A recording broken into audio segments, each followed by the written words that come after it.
Go Chiefs. Although, can we say that if this episode comes out, like after, what if something bad happens? But I actually don't believe anything bad's going to happen, so it'll be fine. They're going to win. Because I said, obviously. Not because refs are helping them win or anything like that, but anyway. You're actually paying the refs so that Yeah, exactly. Yeah, I'm personally doing that. It's Just for kidding. Taylor. That's probably I probably shouldn't say that out loud, but it's fine. But anyway, that is not what we're talking about today. If you guys listened to episode, 3? Yeah, Third one? Okay. 3. Back many moons ago. I feel like the fact that we're on episode 20 something right now is kind of crazy, but also 6 months 29. ago. Whoa. So it's been that many weeks because we put out one a week. But in our third episode, Lexi came on and we talked a little bit about what it looks like to hire your friends because Lexi started with By the Blazer a year ago. Almost to the day. And we talked about it a little bit, but I thought that you should come back and talk a little bit more about reflections of corporate versus working for yourself or being in a freelance, work for yourself, business, whatever you want to call it, role. Because I do actually feel, I think people would find it very surprising that a majority of people that we work with in By the Blazer are not overly established. Yeah. I always say we work with scaling entrepreneurs, but scaling sometimes is they're literally starting to scale. The last 4 clients I've signed have all been under a couple $1,000s a month, which if you multiply that by 12, I mean, that's literally not even, 25, 30K a year, which is insane money. And it's amazing as a business owner, but that's not even touching what some of their salaries are. So it's not a ton of money. And so when they are looking to scale, it's just really interesting to have these conversations because a lot of them are in full-time jobs. A lot of them are do I go all in the business? Do I keep both? Whatever. And I think there's a lot of different ways we can do it. But Lexi went fucking cold turkey. So I guess I would just say reflections of a year ago to now. What is top thought when I ask that? How do you feel? You did it. First of all, congratulations. I did it. I think, first of all, it feels so long ago, but also so recent at the same time. When I think about being with By the Blazer, I'm oh, that was just yesterday. We haven't been doing this that long. Yeah. But then when I think about me being in my corporate job, I was that was a lifetime ago. I don't remember who that was or who was that girl. That's not me. Who's that sad girl? That sad bitch crying every day. Yeah. Yeah. So it feels different, but I am noticeably happier with my life, and working with me will do that for you. Working with me will do that for you guys. Yeah, I think I was able to really define a lot of, you and I were recently talking about value pillars of what values in your life and in yourself do you need to have to really establish happiness and stability and feeling at peace with who you are and where you're at. And we were talking about time freedom and stuff, and I think that's something that I really value that I didn't have before. And my whole day-to-day was run by my corporate job. I would wake up in the morning and have this wave of anxiety to start my day super early to prep for my day, and then be in calls all day long. And then by 6, 7 p.m. I would get off of work and I would be so brain dead that I would just lay on the couch and be what is my life? I have to do this all over again tomorrow. Yeah. And so not only now am I working less hours, a normal person amount of hours, but I have more time freedom to if I need to go do something during the day and then catch up on work in the evening, I have that flexibility, and that I think has taken a huge mental load off of me. That weight is so noticeably different, that I'm not waking up with anxiety that I have to start work at 7 a.m. so that I'm prepared for all of these things, and then prepping for tomorrow and all of these things that were so rigid that I didn't have any flexibility to move between. So that's one of the biggest differences. I think that or maybe not one of the biggest differences, but one of the differences that has made the biggest change in my day-to-day mental health. Yeah. You know what question I want to ask you, because I have seen people talk about this a lot on social media, and I remember when I used to see it, I'm like, it's not I hate the word scam, because I think anytime someone doesn't like something, it's like, digital marketing, by the way, like online digital marketing, not like what actually digital marketing is. I'm talking about like the digital marketing, like mini courses and shit, whatever, right? A lot of times people are like, it's a scam. It's not a scam. It's just like, I think the way people market it is very scammy, and I don't think those two things are the same. But I wanted to ask you, like, do you think corporate America is a scam? Corporate America is a scam. Okay, explain your viewpoint. Yeah. Explain your viewpoint, Lex.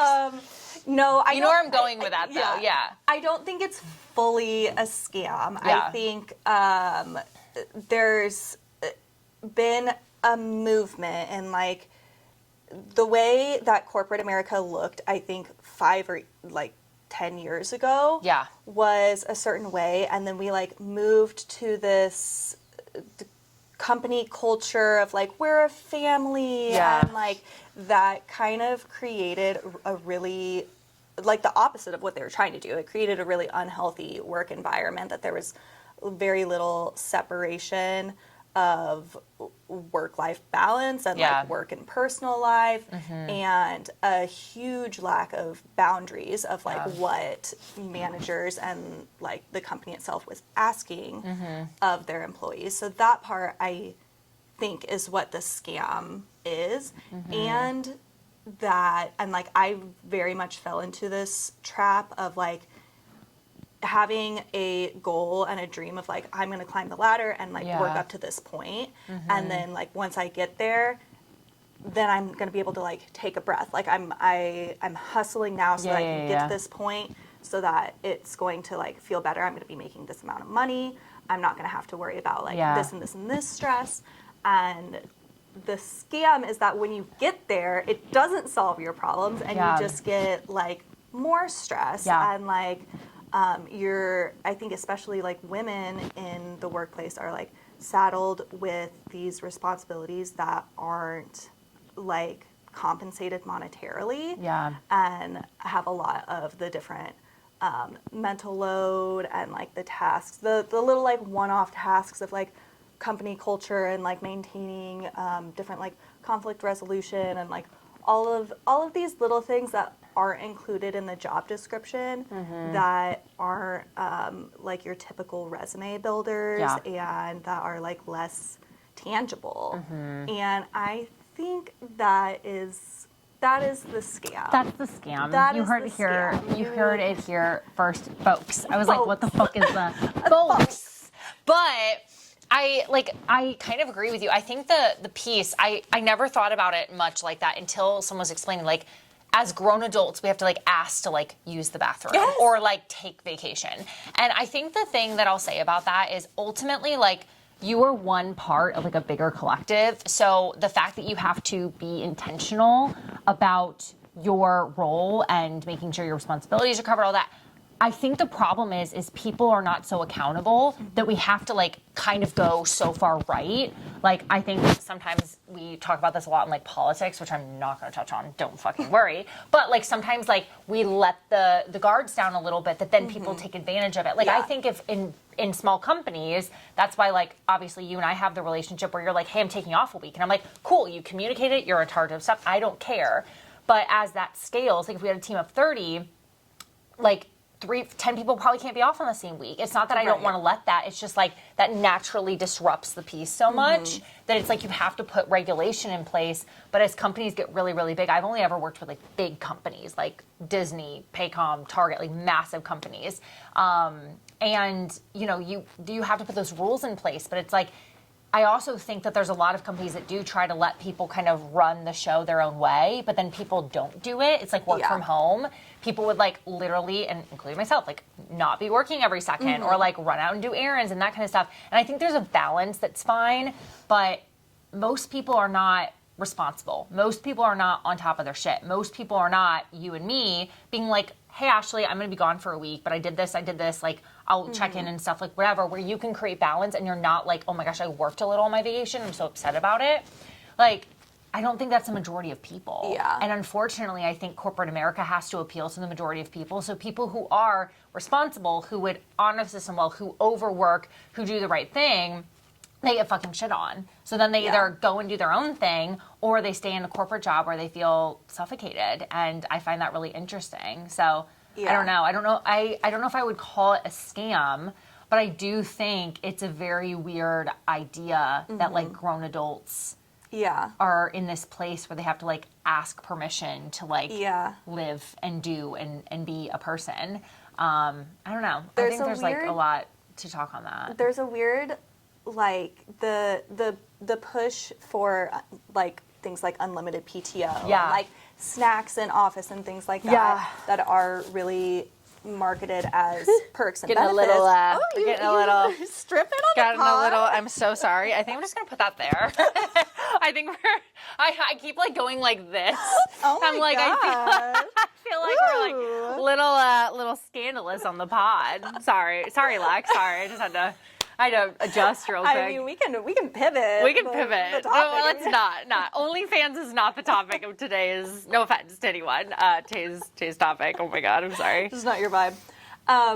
The shift to like companies offering all of these perks like unlimited PTO. Yeah. And then that has weirdly created a culture of like guilt for the type of people who you're talking about who don't take advantage of the system.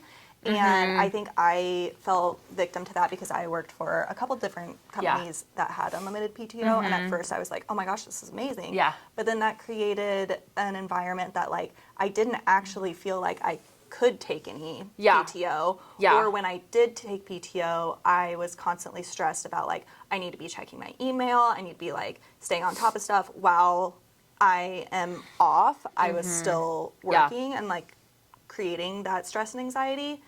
Whereas when you have a not unlimited PTO and an allotted number of hours, then you're like, I earned this time off. I'm taking this time off. So like, I think that there's like this weird line that corporate America hasn't figured out in regards to company culture that is like a healthy balance for like respecting their employees and rewarding their employees and allowing employees to like actually benefit from these perks.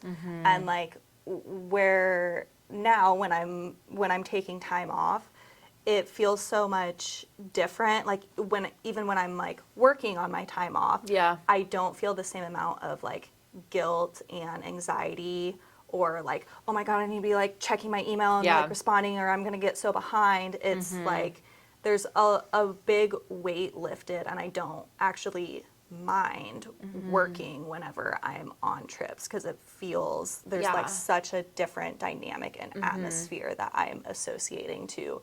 Like when I think about working on PTO in corporate, I get anxious, and I'm like, you shouldn't work when you're on PTO. But then when I think about like entrepreneurs working on their time off, or like my experience with working, like you can like separate, or like it doesn't feel as heavy. I guess like you can manage the time differently, and you have more flexibility to work when you want all of the time. So then when you're choosing to do that, when you're like on a trip or on vacation or whatever, you still feel that amount of flexibility and like autonomy over your time. Yeah. I think it's also like, it depends on the situation a little bit, but I agree with you. Like I think about like today we're going to record a podcast episode. I have one call and then I'll probably be like, okay, I'm going to like work from my couch and like watch some Suits. Like to me, the fact that I get to do that 80% of the time, if that means that I am answering some DMs and things, which is usually what I do on trips, I don't really do much. Like I'll check in with clients a little bit in the mornings, which is not overly overwhelming. And then I usually will follow up with like sales conversations. If I'm doing like a short trip, if it was like a long trip, I'd be like, hey guys, we're pausing support for a week, whatever. And I would probably just focus on sales, if at anything. And that's just like responding to a call. It's like kind of like answering a text message in my opinion. And I think I could obviously not do that. Like I could just be like, I'm just not answering messages. I'll get back to you guys and whatever. And it's fine. And like everything would move. I just like my sales brain just doesn't want to ever turn off. Like, if someone's messaging me, like, I'm like, let's have a conversation. Let's but you do also, this. like, you enjoy that. So I it's enjoy not it. like you're, like, it doesn't feel like work. Yeah. So I think that, or like if it's like a fire, like if someone messaged me with something that's like not relevant, like emergency to them, that like stressful to me, I'd be like, I'm gonna deal with this after. But outside of that, like I don't take very long vacations because I just really don't enjoy them, and also no one else in my life can take long vacations besides like you. Besides me. So yeah, I'll take like 4 days, and I'll maybe collectively work like an hour across those 4 days and bring in sales and keep track of clients and do that. And I'm like, that was so fucking easy. And honestly, when I do it, it almost like lights me up because like I built that. I built the capacity to be able to support 70 clients right now, looking to go to 140 this year, in case anyone's curious. But to do that in a place where I'm like, okay, this feels good. Like, this doesn't feel crazy. Like, I can do this. And it I don't know. I really like that. So I agree with you. You've created a business that you can do the things that you want to do, and you don't do the things that you don't want to do. Yeah. And that's like a choice that you don't get in corporate life. Is there anything surprising about like non-corporate life? Surprising. Like, I don't know. I'm just thinking, like, you've been doing this for a year. Are you, like, looking back at corporate, are you like, oh, I'm surprised that, like, how easy it is to make, like, I always think, like, oh, it's so much easier to make money in a non-corporate setting. Yeah. If you have, like, good sales skills and a good offer or something to provide value in. That would be, like, my answer in like, what's surprising. I think I would agree with that of, like, the types of ways that people make money. Yeah. Like, before I was in the entrepreneurial world, I thought that it was more of like a cookie cutter, like you're either a business coach or a web designer or this or that. And we have so many clients that like make money in the most obscure ways, but like they bring immense value. Yeah. But I was just like, would never fucking think about it. Yeah, like I would never think that is something that even exists, and people are like fucking making bank doing it.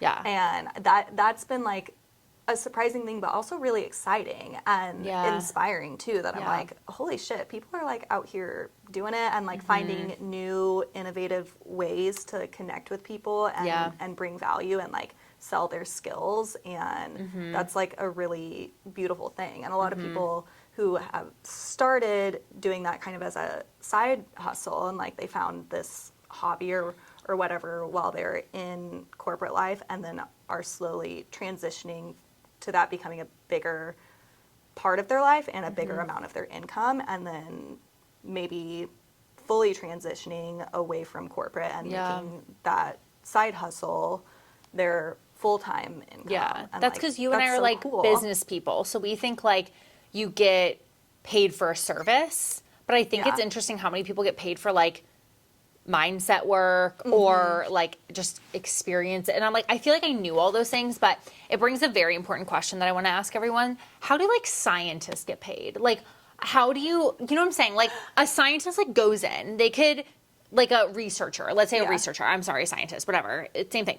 Like a researcher goes in and they're working, and sometimes they don't accomplish anything for years, but yet like, how do you decide how to pay them? Because they're not really like again, it's funny because as business owners, we say the same thing. Like, how do we justify like an ROI or whatever it is? Yeah. But I'm always like the results. Yeah, what are the like? They're just doing. There's no like end necessarily. Like, what's the? I was actually talking about this with. Enlighten me, Lex. Enlighten me. Well, maybe somewhat of a scientist or researcher, but a coder, like a software engineer, whose job it was. I'm probably going to get all of this verbiage wrong, but like fixing code. And he was saying that sometimes, like when he gets a project, sometimes he's able to fix the code in 10 minutes, and then sometimes it takes 2 weeks. Right. But he was like, my boss doesn't know how long it's going to take me. So there's a lot of like trust that comes into that. And he's like, I can kind of like pad how long, like if I figure something out in 10 minutes, then I can say it takes me 2 days and kind of do whatever I want. So something like that is, there is like a tangible result that they're being paid for. Yeah. But those results vary so much. that doesn't answer your question. Of No, like, I know. Like they're still being paid but from like the a same. corporate standpoint, no you matter know, because it's how like long. the same. It's the same thing with like I was actually going to make a piece of content on this, so I'll just do it right now and we'll just cut it up and add it to the By the Blazer feed. But I was going to make a piece of content on this about like when I was newer in business, I hired people to like help me with skill sets. Like I was like, I want to learn more sales. I want to learn better marketing. I want to be like whatever. I don't really hire, like it's interesting. I hire specialists, but I hire specialists that are like good at changing the way they think. So like if I hired a coach right now, like if I was going to hire a business coach like today, I don't really care as much about the results. Like I can kind of place people like this person could help me scale to multiple 7 or whatever, like kind of stuff. But it's really like, I don't really want a post that's like, if you keep getting, you know, oh, I'm not interested, posts, comments in the DMs, and you wish that people were just sending you the I'm in messages. Like I've seen that post from 75 of you, and it's bad. It's not good. It's not activating. Like you're speaking to generic. I could go in a marketing spiel right now. But the reason I'm saying this is because I don't need that post at my level. Not because I'm not getting objections or issues. Like it's not that that's not my problem, but I need you to change the way I think about that problem, not tell me you can help me fix it. And I think that's what's really interesting about as you go up. I don't really hire someone with an idea that they're going to get me a result as much as I did when I was younger. Like or younger in business, not like younger, like age wise. But when I was like hiring, I was like, okay, I'm going to like make more money. I'm going to do more. I'm going to accomplish more. But I have clients who aren't necessarily like, they're growing and changing, but it's not because I'm like teaching them things or giving them information. They're just in a space where they're absorbing and shifting the way they operate. And so it's the same thing with me now. Like when I'm in coaching containers, I literally am paying $15,000 this year to be in a program where I will never once talk to the coach. Not once. I do not have access to her. $15K. Some of you guys want to invest that in a fucking whatever. But I'm looking at how she operates. I'm looking at how she's scaling this like very like lower touch point group program. And she has it at $2 million a year. And so now I'm thinking, okay, if I want to shift headquarters like to that, like what does that look like? Should I raise prices? Should I increase this? Like what's my capacity? Like I'm looking at all these things and I will get some type of value from that, even though I'm not talking to that person, because I'm seeing the way she operates and leads and makes decisions. And that level of access is the level of access I need, not necessarily a conversation with her. And that's what like my biggest personal, I feel like we went down a different rabbit hole, but that's one of my personal pet peeves with people who make investments is they're so busy like worrying about like how much access do it get to you. And I'm like, sometimes that's actually not what you need. Like sometimes you do, but sometimes you don't. And I just even find though it really you do give your clients way a too lot much of access. I want to be very, very clear. It's almost insane. I had someone message me the other day. They're like, do we get like private Slack access and one-on-one calls with you in this program? I was like, for $2K? No, like absolutely not. And it's like not to be mean. It's just like, that's not what you need. And at it's that not point, realistic. It's not realistic. It's designed to get people in a space where they can start to see how I handle sales conversations and marketing conversations. Like that's what that program is for. That's what headquarters is for. So there's group Slack and there's a lot of communication and I'm supporting clients very intentionally in there, but it's not like you need to be having like thought-provoking behind the scenes, you know, Right. I'm changing the way that I'm doing this, and this. That depth is not as necessary for what we're covering in those topics. It's a lot more skill set, development, strategy-based, whereas like a DBM, like my main mastermind, that we might be updating a little bit this year, we'll see. But that program is so much more about depth and just like proximity to me in the way that I'm changing the way you think about your business and operate. And like, that's not always something that can be in a lesson. That's why actually in my portal, under the word innovation, there's no lessons, because innovation isn't necessarily like a let me teach you how to be innovative. It's like a state of mind. And even though we have conversations about that, it's not like a let me present that information. So I think going back to all that, it's interesting because the scientist example sparks something in me where I'm saying, you know, I'm now paying bigger amounts of money to not necessarily have that like result. Yeah, it's like to be in that experience and to see there's going to be an ROI that comes from that isn't necessarily because I'm in that, like I'm going to get it because of something I'm like learning or doing. So I don't know, it's like really interesting, but I think you mentioned that like 6 months ago. You're like, I'm surprised so many people like make money doing like the most interesting things. Yeah. And I think there's a misconception too that you are paying for the result, because like with the scientist example, the scientist is going to get paid whether they have 15 failed experiments or not, because during those experiments there's still like learning things and getting closer to the goal, even if they're not getting the end result that they wanted. Yeah. And I think that's the same with coaching. Like you're not, when you join a container, you're not like, I'm joining this and I'm guaranteed going to make X amount of dollars by the end of it. Like it's more about what you're learning along the way and the people that you're surrounding yourself with and the ways that you're like learning how to think. Yeah. That there's more intangible ways that you can learn and like receive value than just the amount of money that you're making. Yeah. 1,000%. So interesting. What's the weirdest thing you think about like my business or like online space or like my life? And not like saying like my life, like me, like as a human. I'm talking like you like are now in you didn't like leave and you're not like freelancing on whatever site and like living in your own bubble. Like you have access to our clients, you have access to everything. Like, is there anything weird? Like what's weirder about like my reality versus like your corporate reality or your current reality? I don't know if this is weird, but I guess something different that I really appreciate is when I was in corporate, I was client facing. Yeah. And I thought that I didn't love being client facing. Yeah. Like I was like, clients are annoying. Yeah. They're like always up my ass about the stupidest stuff. And like, I don't want to deal with them. I'd rather be behind the scenes, whatever. And then like working with clients now, like I'm still client facing, but I'm like, I like it. Like, so it wasn't that I didn't like being client facing. It was that I didn't like the clients that I was facing. And, so I guess the weird thing or the thing that I appreciate is that you can really like truly be yourself around clients. Like you, both of us, but like watching you just like really truly be your full self, say whatever comes to mind. You don't like, have the corporate mask on. Yeah, you're not like behind this like professional whatever. Because like when you're client facing in corporate world, you can't like they're getting you can't like fight them back or like version of who you actually are, and that's like that's a whole other tangent that I could go on about like. Being professional and like a lot of your coworkers and clients they don't actually know you. Like you let them in on a fraction of your personal life and who you actually are because you're like behind this veil of professionalism. But in our space, like we can like really be ourselves, and then I think in return our clients kind of like put down their professional mask and we get a more unfiltered version of them, and that allows us to build a really like beautiful and honest relationship where there's like a lot of trust. And I think that's why I enjoy it more than in corporate, because there wasn't that level of trust. Yeah, like, I was like, I don't know them.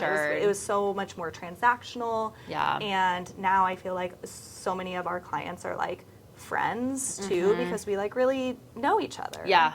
And I think that was, I mean, maybe when I'm saying it's like, that's not the most surprising thing in the world or the weirdest thing in the world, but it did kind of surprise me going from that environment to this environment is like very opposite. It's very cohesive. Yeah. No, I think that's fair because in corporate, like you're also not working for, I know this is an obvious one, like yourself. Like you're representing the company. So what the company standards are have to become your standards. Whereas in By the Blazer, my standards and the company standards are like one and the same. Right. So it's very much like I'm here to like represent By the Blazer. Like I will hop on and I will be no makeup on, and like I don't care if that's quote professional or not. Like that's just what the representation is. It's very we're collaborative. wearing pajamas.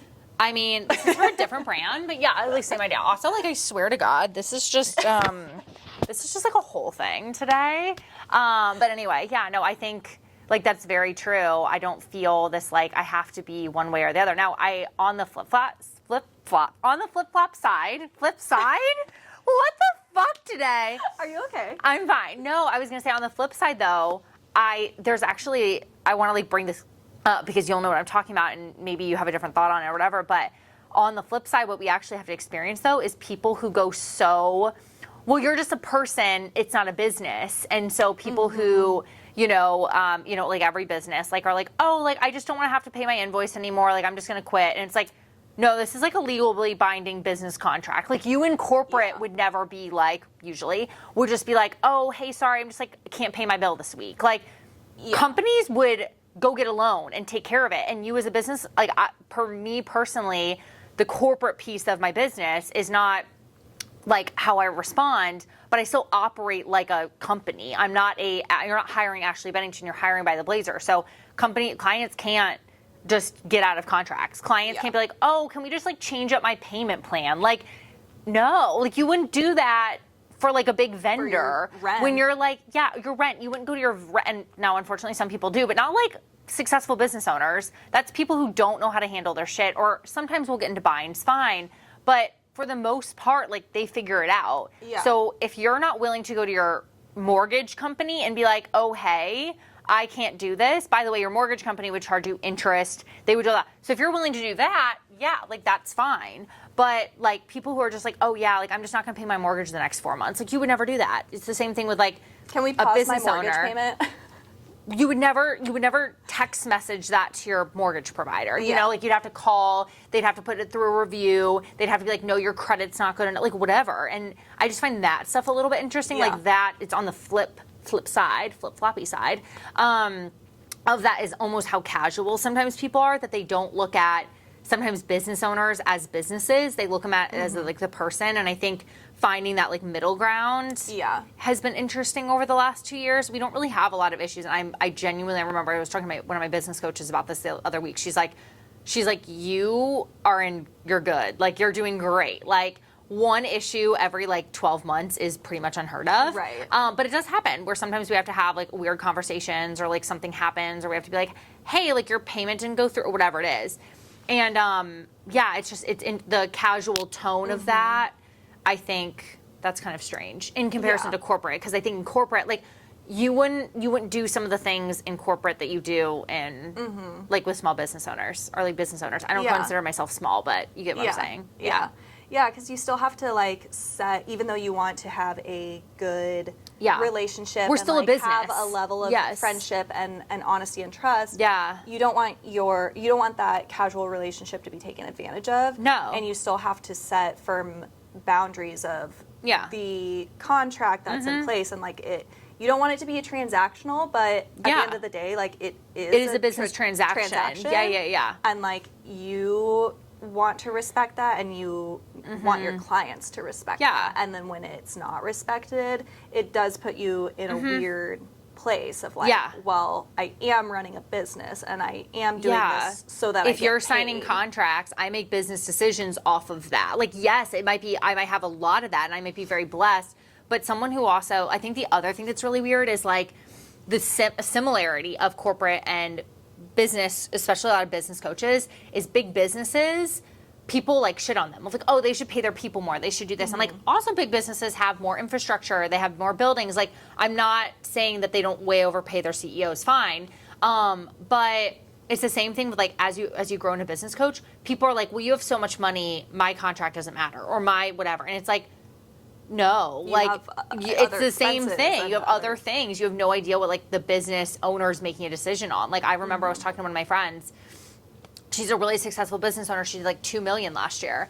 And she was talking and she's like, yeah, I will pay out $1 million to my team. And I was like, although that's amazing and that's a lot of money for her, I was like, after taxes and all, I'm like, oh, like she can't have 15 clients just like fuck up this year. Like it's interesting because I think as you are more public about your success, people are like, oh, my contribution to that, because yes, like you make money from clients, fine.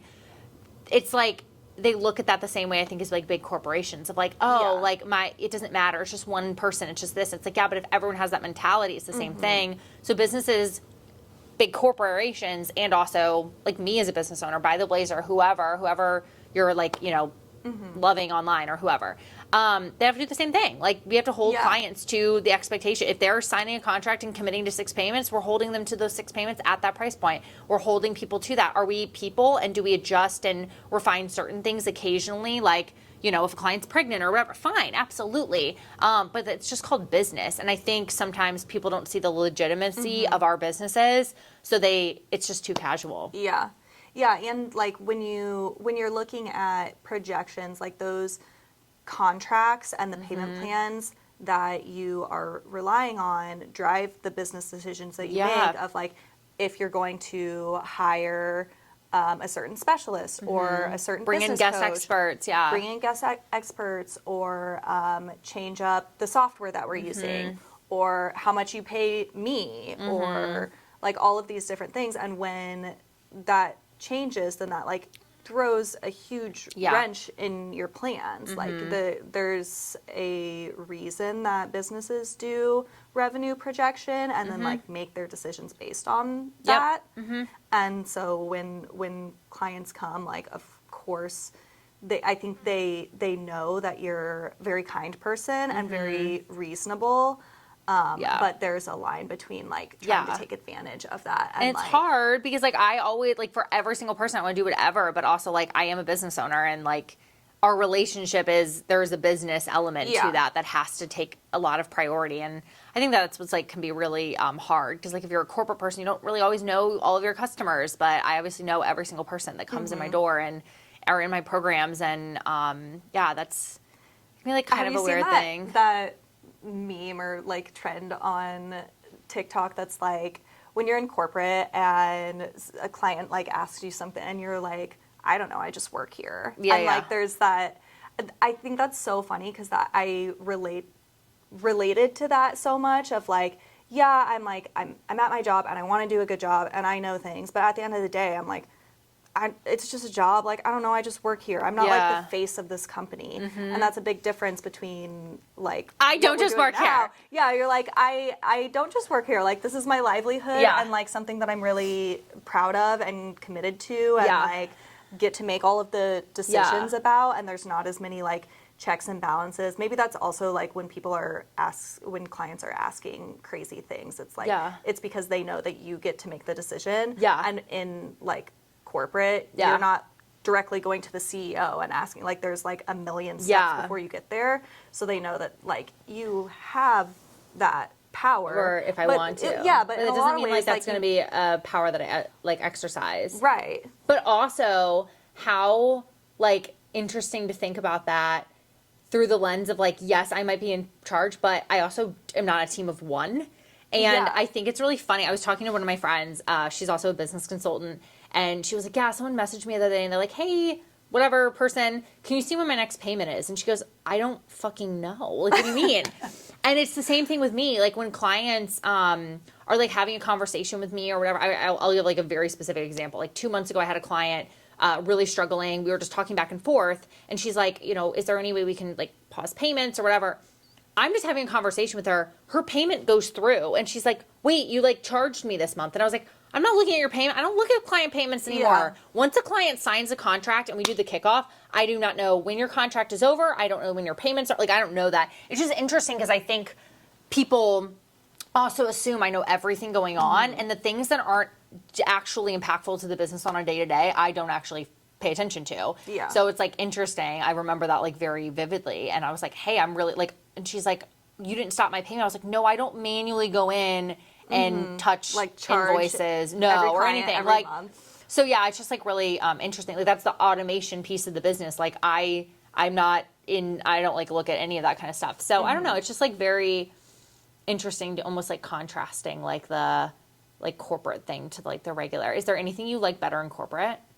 Like anything at all? I think the benefit, like I miss having like benefits, health benefits. That's a good one. Okay, that was like a low hanging fruit, a low hanging fruit, but actually like very very. Yeah, that is one of the only things I think. Like I left a very cushy job. Like I had a great salary because I finally reached this point that I had been working for so long. And so that was like one of the scariest reasons that I had to like or process, to process and because I really value stability and I gave up that stability to try to like have more time and flexibility and happiness and all of the things, all of the benefits that I'm getting now, different type of benefits.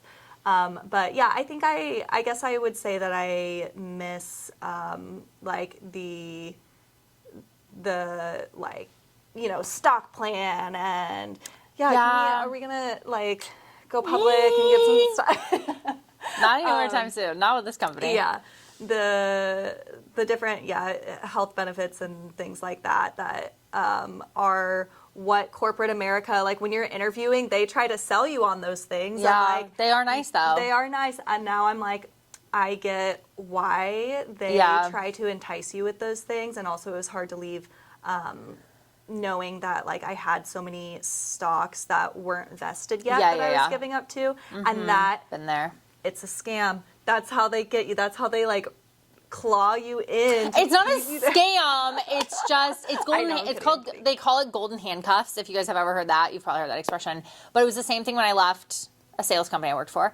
I've already said it today, but it's fine. Anyway, I was at a sales company. I don't know why. I never just like say Paycom. I worked for a company called Paycom. But anyway, it's fine. It's like fine. Slander. No, because whatever. Anyway, I get very upset if you talk about them. If you've ever worked there and you don't work there anymore, it's like you're whatever. It's fine. Anyway, so I worked for a company called Paycom, and Paycom is a very, very incredible sales company, but they are very intentional with the way that they organize like your stock payout and everything else. And so, I walked away from 6 figures of stock, which was at 27 years old, you guys. And it was really scary. And I remember being like, what do I do? And but it vests over 3 years. So like then you have it, but then the next year you get more. So then it's another. So it's like, it's just, that's how they do it. And every company, it's not just them, does that.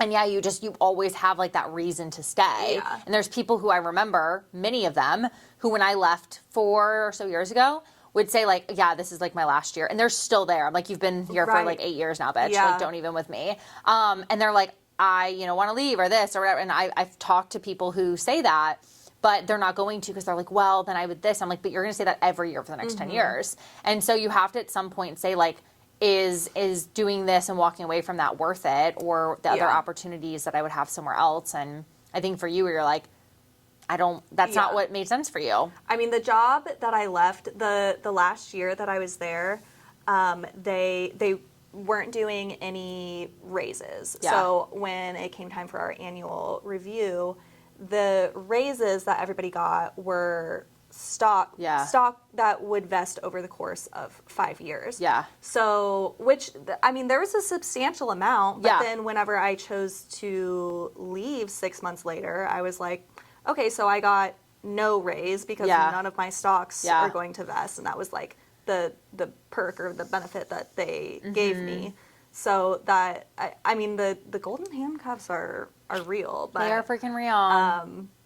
Yeah, I would say just those types of benefits. I was making a really great salary, and it was worth it for me to walk away, but I won't say that didn't come with some, like, financial stress.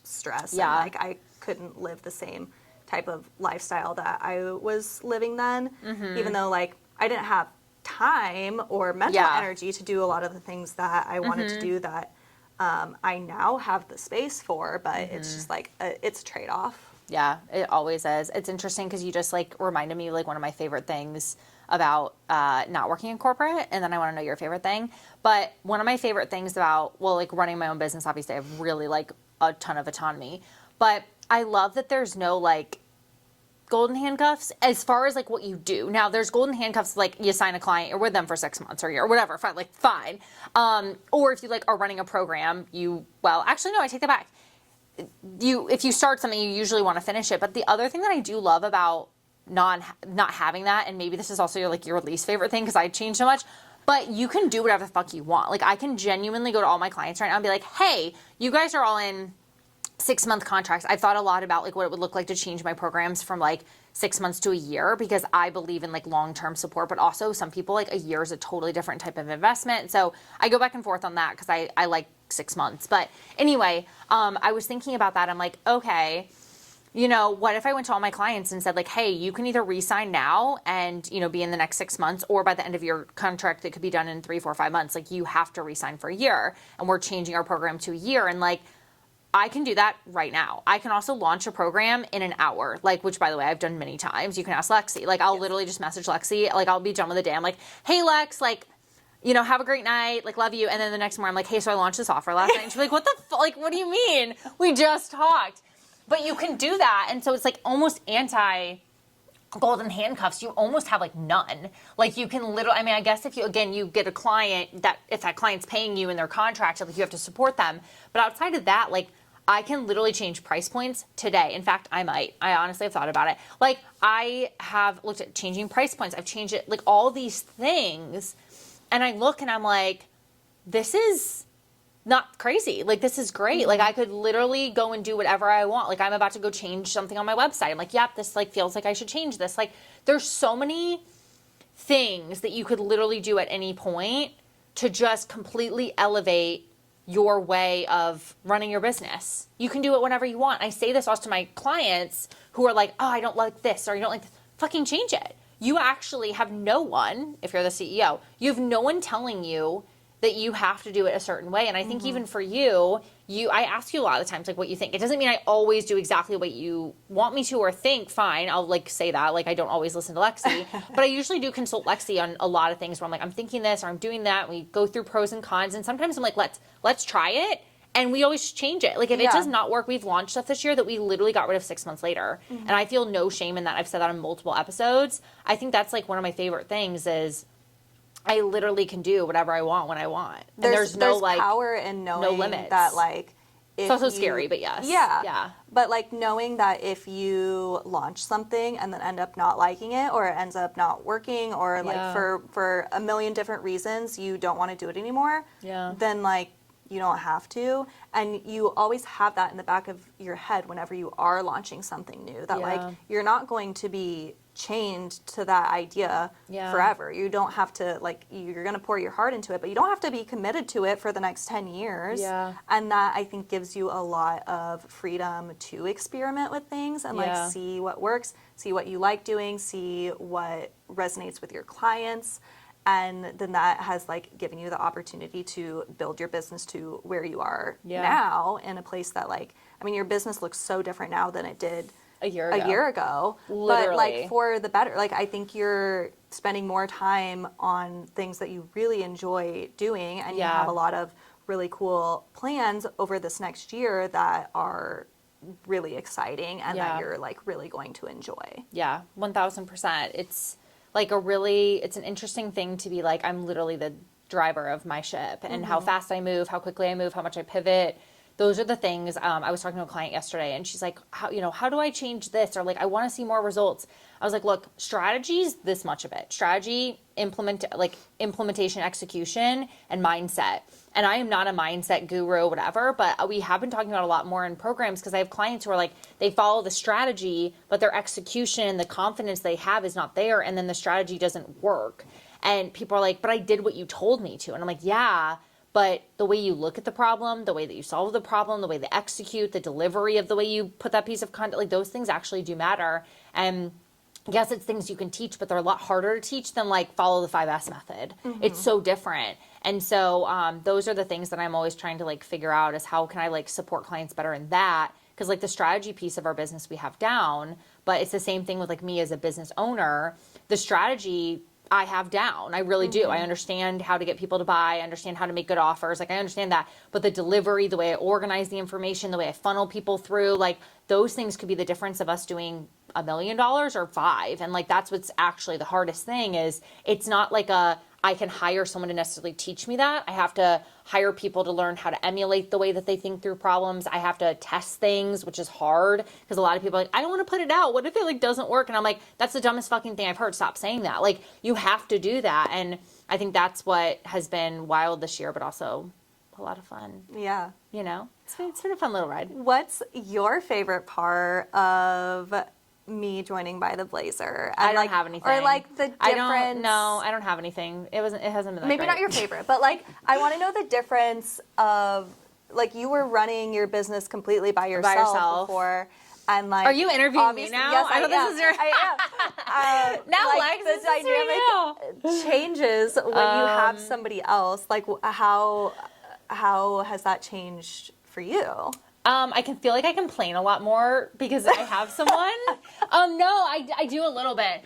No, I think like what I would personally say, like a year ago, I think, I'm not very good at it right now, but I think I'm getting better at like being like, okay, I shouldn't touch this. Like, a year ago, you guys, I touched every single thing in my business. Now, I will say what was interesting about the time I hired Lexi is I actually had hired an ops team. God love them. Amazing group, but I didn't need them once I hired Lexi. I didn't need both of them, I guess. So it just was like timing.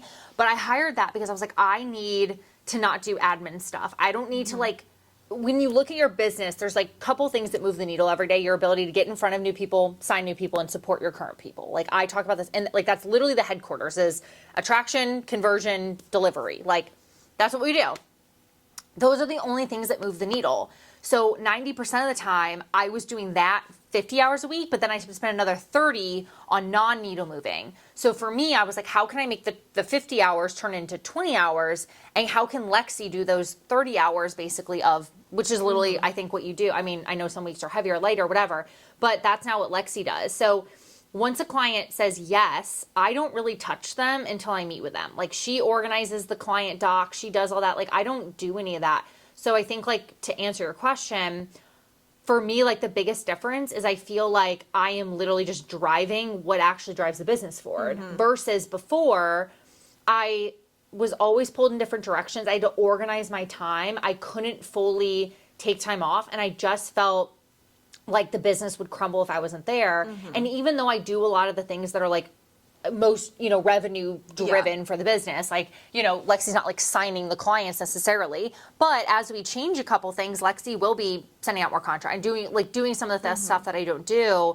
And so I think like what's nice is I now feel like I can be like the business success driver and you can be like the business support driver. And together we have like a balance that's really good. I also just think it's nice to have someone who like gets what I'm going through differently than like, oh, I'm another entrepreneur. I get it. Like Lexi sees my level of support for the client. She sees me process things. She like can watch things unfold on calls and we're like, what the fuck? Like, it's just kind of nice to have like your friend there who like, I'm sure some days you want to like kill me, but I probably shouldn't say that on a podcast, but like, I'm sure there's some days where like, this fucking bitch just changed your mind again. Like, I know it happens. But I also think there's a lot of days where it's like, hopefully you can be like, you know what? I like send out a couple things like this and like I can go make fucking bread in the afternoon. And then like I also got to work with my best friend. Like it feels like a completely different business. I felt like I was just always climbing the mountain and now I feel like we're both like climbing a hill every day. It's just different. It's just like different energy. Isn't there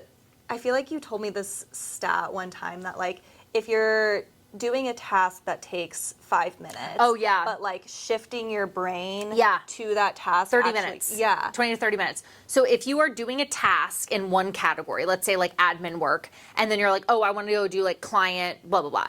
Even if you go and change to that task immediately, your brain to fully adjust to be operating at its full self takes 30 minutes. So if you change what you're doing, this is why in your schedule, you should always have like client work day and this and organize it that way. If you change too many times, your brain takes 30 minutes to like operate fully. So you're actually wasting time of your brain getting to the point where you're like really like on your roll. You know when you're like on a roll in a project where you're like, I can do this forever? That's why typically when I work on stuff, I might take off like a Thursday, Friday, but on a Saturday when no one texts me, no one bothers me, I'll like go and do a work project in my office. I get it done so much quicker. I've literally built websites in 24 hours. It's fucking nuts because I'm just like focused. So I think I can really, like, I pretty much in the mornings I call Lexi, usually bitch about something, give her like 4 or 5 things that I need done. She does her everyday stuff. And then I just focus on like what moves the needle. Yeah. It just feels easy. I don't know. Yeah. I mean, I saw this thing that was basically saying that our brains are not wired for multitasking. No, I can't multitask. I've accepted it. Yeah. Society has like glorified, like that's like a good strength to have. Yeah. But it actually produces like a lot more mistakes, and because your brain, you are so much more productive when you're focused on building that website and nothing else. You can actually dial in, make it really good, and do it faster. But if you're trying to multitask and do admin work and client work and ops stuff and building the website, then like you're just gonna half-ass all of those things. And I think there's like a lot of beauty to being able to like slow down and focus in and dial in. And I hope that you feel that value or like benefit of me joining, to be able to take some of those things off of your plate that like you were doing really well, of course, but that gives you a little bit more time freedom back to focus on other things that you enjoy more or are able to push the business in the direction that you want to go faster or better or whatever it is. Yeah, no, 1000%. It really is so interesting when you like think about a year ago versus now.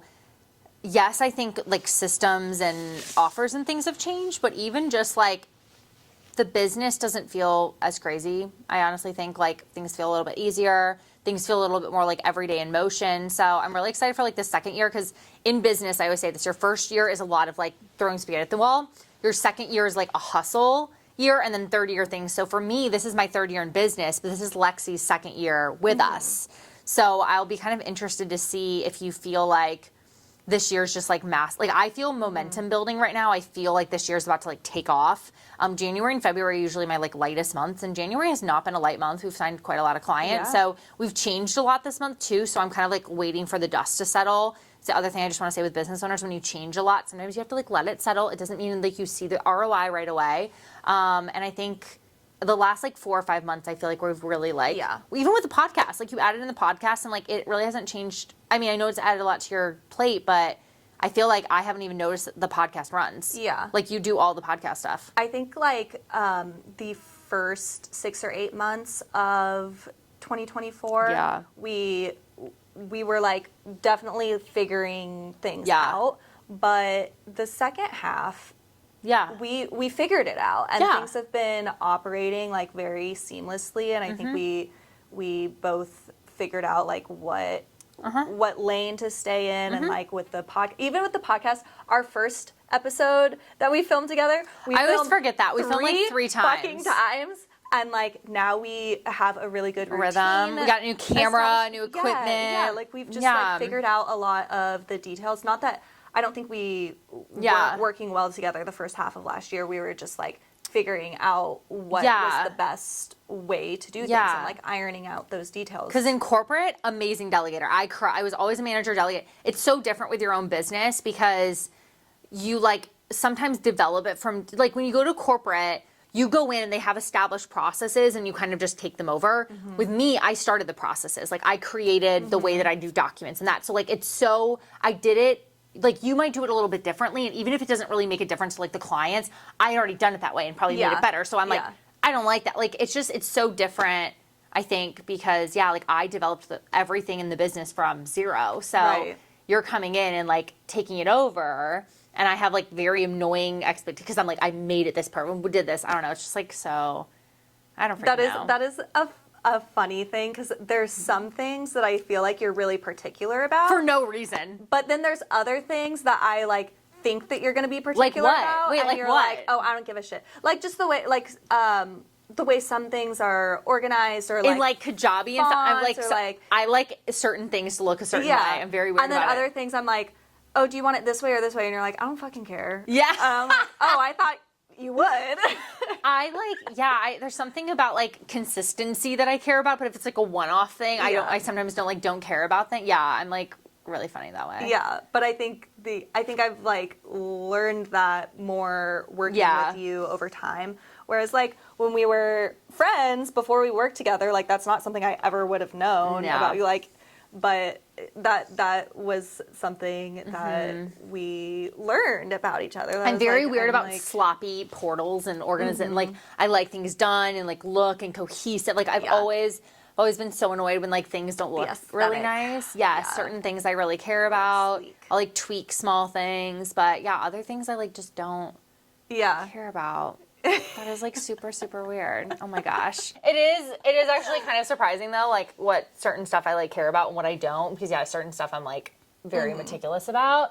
But that's just shit that Lexi has to deal with. It doesn't mean that if you go off on your own that you have to deal with an Ashley Bennington. So any like tips or tricks, Lex, for people who are maybe thinking about like starting, comparison, just anything that you would give them as like advice on their venture outside of corporate, outside of the corporate life? Yeah, I really never imagined myself not working in corporate until So true. Until I got so burnt out and was like, I need to look at alternative options. I think if you've found a corporate job that you feel content in, then you should absolutely like stick to it. Like there's a lot of amazing perks and benefits and stability there. But if there's any part of you that is curious about entrepreneurship or that isn't happy in your corporate job, you should absolutely take the leap and like bet on yourself, because there's a whole world of opportunity out there that you could potentially be so much happier in. And like we work for so much of our lives, and it is like astonishing to me how long people are unhappy and just like really miserable in their jobs. And like there is opportunity out there for you to build a career for yourself that is like really fully, completely your choice and nobody else's. And it is so much more realistic than I thought it was a year and a half ago. So if there's any part of you that wants to do it, fucking do it. You don't have to have a whole plan before you do. Just never will. Have a few steps laid out and like take the leap, and it's gonna change as you go. You just have to bet on yourself and know that you will figure it out as you go. And you have been smart enough to get yourself to this point, and you're gonna be smart enough to figure out the rest of whatever you choose to do. Yeah.